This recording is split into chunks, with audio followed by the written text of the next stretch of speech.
DJI dominated FPV HD for years, but 2026 is the year of the fire horse. And now DJI out of the US, 3 manufacturers charging in, racing in full speed to take over the HD market with a budget option. Caddx Ascent, HGLRC Draco, and Betafpv P1. 3 names, 3 different manufacturers, 3 different strategies, and 1 open market. And instead just reading the specs, I want to take a look at what's really happening. For the longest time, DJI is the only FPV HD option if you want to take FPV HD seriously. I know there is some option out there like Wolfsnake Avatar or SD0, but if you want to have the great performance of them all, DJI is the winner. It got a good penetration, best image quality. It also have a good ecosystem. It's stable. No one can beat it.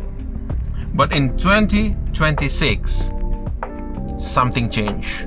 Now we are looking at a competition, and competition is good. It is healthy. It is good for us as a customer, because when there is a lot of choices, the manufacturers do their best to deliver a good products to sell to us.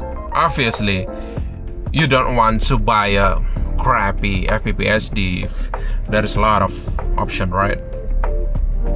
Yeah, that's we are seeing at 2026 right now. Let's start with HGLRC Draco.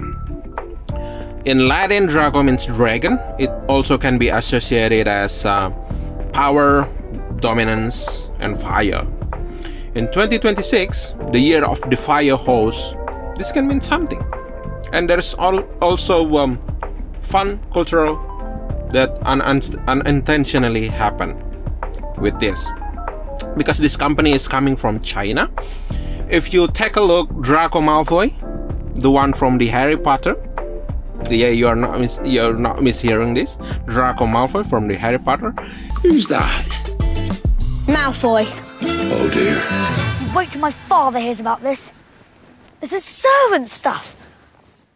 It's becoming a viral icon on their Lunar New Year this year, because his last name, the Malfoy, in Chinese you can read it as a Marfu.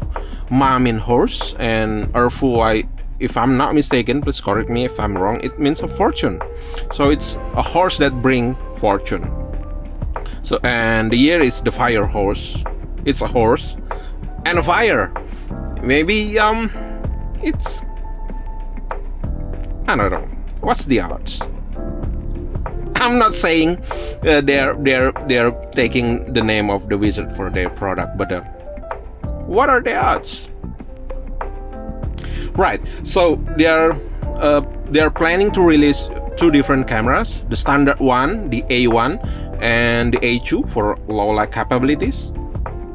Also for the VTX, if you see from the image on their social media, it's using a casing, so it's obviously not intended for small drone use like a whoop, and maybe they are targeting a much bigger size of drone like a 3-inch, 5-inch, or maybe a fixed wing.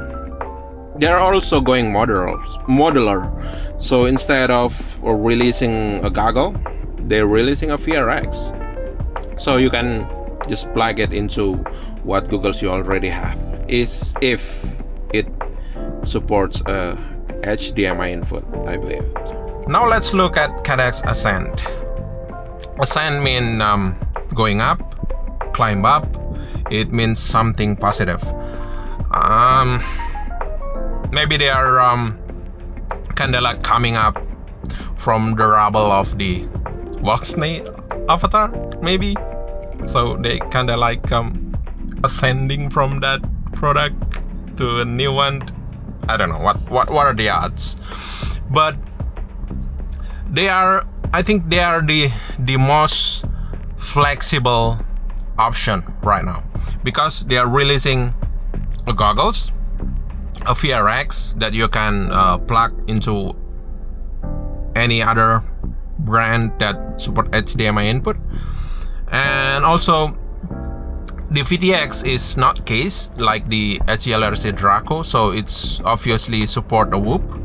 And while any other product is targeting the 1080p 60 fps for their image quality, they are planning to release a new VRX that is supposedly capable of 1080p 120 fps. So that's kind of exciting, I think.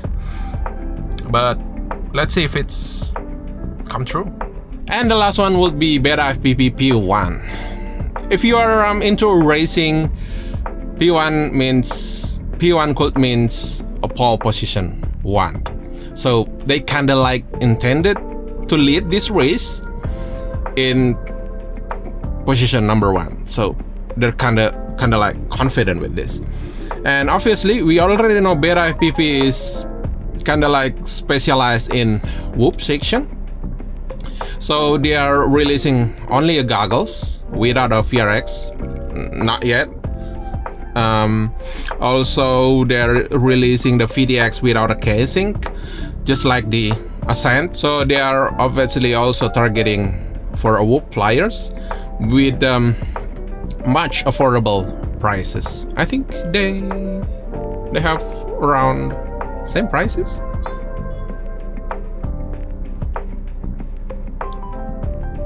There is also a detail that people not talk about. If you see on their VTXs, you won't find any USB ports. That means all of the footage is safe in the goggles. So if you fly the drone and you have any interferences, bad signal, any glitches will be stored on the footage.